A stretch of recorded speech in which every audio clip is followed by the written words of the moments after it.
What is up, everyone? Mr. Underhook's MMA. I'm back, and today I will be doing a UFC 301 breakdown. So let's get right into it.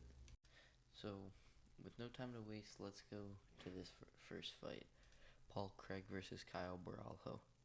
Um, by the way, I'm only breaking down the what do you call it, main card. I'm not messing with these prelims. I actually don't even know who's fighting.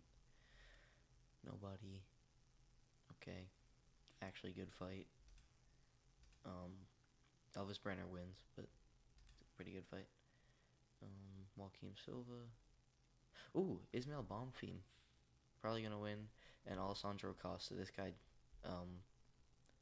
is not that good. So, Costa's going to win that. Okay, now actually on the main card. I'm going to say, for the Paul Craig versus Kyle Boralho fight, my pick for this, I'm going to say, is probably Kyle Boralho by decision. Because Paul Craig, he's a really good grappler, but so is Kyle Boralho. This guy trained under who was it? It was one of those Brazilian guys. It was either Damian Maia. Yeah, it was Damian Maia.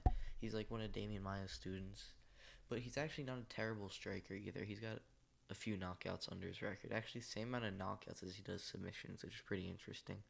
Paul Craig is quite a bit taller than him, but their reaches are pretty close, so I don't see that playing too much into the fight. But Kyle Boralho, this guy's good. I mean, he beat everyone he's fought in the UFC so far. Look at this. I feel like pretty dominant wins. He submitted Michael Olenjacek. That's his only finish in the UFC. But look, he beat Abus Magomedov. I mean, you got to think this guy 2 fights ago was fighting Sean Strickland. So that's not honestly a terrible win on your record. No, he's not bad at all. Paul Craig, he's good, but I mean, he just got submitted by what's his name, Brandon Allen. So he's like he's a journeyman at best. We'll say that. So that's why I have Kyle Boralho by decision. Next fight, we have Michel Pereira versus Ihor Potieria. For this fight, I think I have Michel Pereira probably by. Let me see. I have him by knockout, but I'm gonna say like round 2, because he's probably got to warm up to the fight a little bit. He's a quick starter, but yeah, he's probably still got to warm up to it. Actually, I'm not too sure. Whenever you watch Pereira fight, he honestly starts. You know what? Never mind. I'm changing it to round 1 knockout, because this dude starts really fast and he finishes people quick too. Um, he actually also submitted Michael Olenjacek pretty quick in the first round. He like knocked him down on the feet badly, and then he just hopped around his back and choked him out. It was actually pretty cool to watch. And then he destroyed Andre Petrosky. This dude annoys me so much, so it kind of made me happy. Both his last 2 fights ended in the first minute, or a little after the first minute in the first round. So yeah, I actually think he's probably gonna get a quick finish, because Poteria is not that good. He's 20-5, but he's lost most of his fights in the UFC. Look, he lost to, I don't even know who this dude is. He beat Shogun, lost to Carlos Olberg by knockout. Lost this dude Bellotto, whose face looks like when you use like one of those mirror filters. You know what I'm saying? Like when it mirrors one side of your face to the other. And then he beat this dude, who actually I don't even know who he is either. Get to know Robert Breachcheck. Yeah, no, thank you. Striking action. Dang, this guy's really good. Anyway, I'm getting sidetracked. Yeah, Poteria is not the greatest in the division, let's be real. So, like I said, probably Michel Pereira by round 2 KO. Next fight, Anthony Smith versus Vitor Petrino. Right off the bat, Vitor Petrino, round 1 KO. Anthony Smith just got absolutely chinned by Khalil Roundtree. Jesus. Khalil Roundtree in his last fight. And I can honestly see Vitor Petrino doing the same thing to him. Let me pull him up real quick. I had him up here. There we go. Yeah, he's got quite a few knockouts on his record. He's a good fighter. Most of his fights in the UFC, actually, I'm not gonna say most, 'cause that's not true. But half of his fights went to decision. But he knocked out Modestas Bukauskas. So that's a pretty good win, honestly. I feel like, because Bukauskas is a pretty decent dude. Tyson Pedro too. He's not terrible. But yeah, honestly, I think Vitor Petrino is gonna knock out Anthony Smith. Next fight, Jose Aldo versus Jonathan Martinez. I mean, this clearly is gonna be a leg kicking fight. That's gonna be a huge part of this battle, right? That's what these two guys are basically most known for.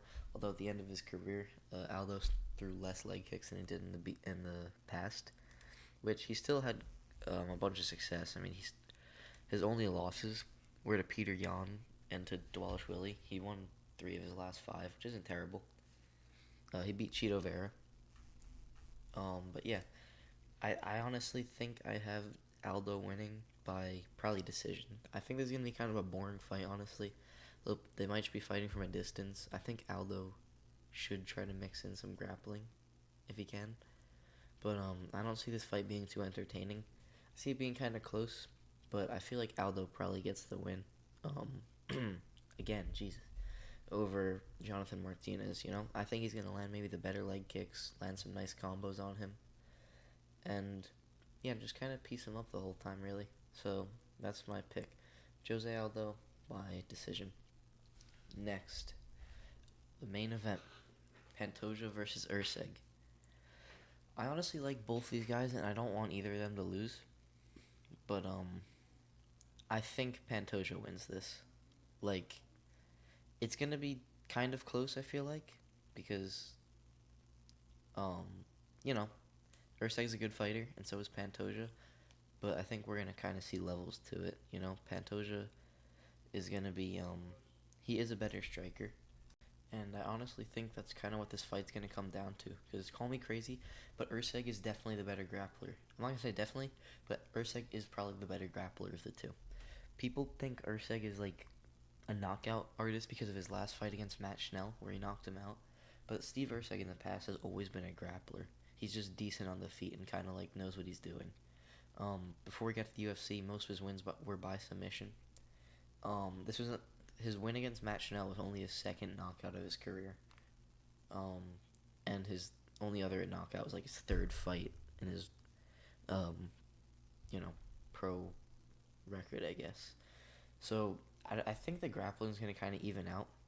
Pantoja's wrestling is probably better than Erceg's, but I think Erceg's jiu-jitsu is better than Pantoja's, so he'll probably be able to get up if Pantoja does take him down.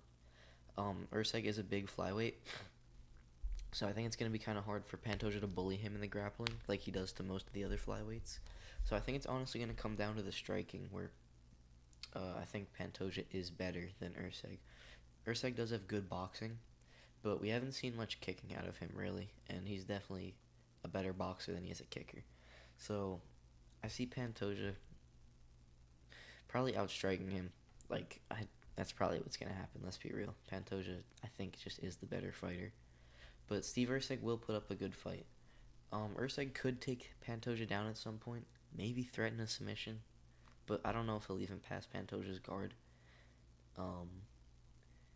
I think he'll probably be able to hold Pantoja down, but I don't think he'll be able to do much on him. But, yeah, I know I keep saying this over and over, but it's really going to come down to the striking, and that's kind of where Pantoja's better. He will gas, because he does in every fight, Pantoja I'm talking about. This man does not know how to manage his cardio, but somehow it works. He's, just blows all his cardio in the first round and a half, then gains it back for the last round, and just, usually wins a decision. Which, as long as it works, right? But it will stop working against somebody who kind of knows how to deal with that better. Maybe I don't know, Amir Albot now. That's stupid. He almost lost to Kai Kara-France. But somebody will probably beat him because I don't think this style will always work. Someone that'll be able to capitalize on the moments in round 3 and 4 that he's tired. But I don't think that guy will be Steve Erceg. Maybe it will be. Maybe I'm wrong. Maybe he'll take him down in one of those rounds and submit him or whatever. But I don't see him knocking him out. So yeah, that's my last pick, Pantoja by decision. So I kind of rushed through this. I'm not even gonna lie, 'cause I have some homework to do. I have some other stuff to do as well. But yeah, if you liked, please leave a like, subscribe, and yeah, that's it. Bye bye.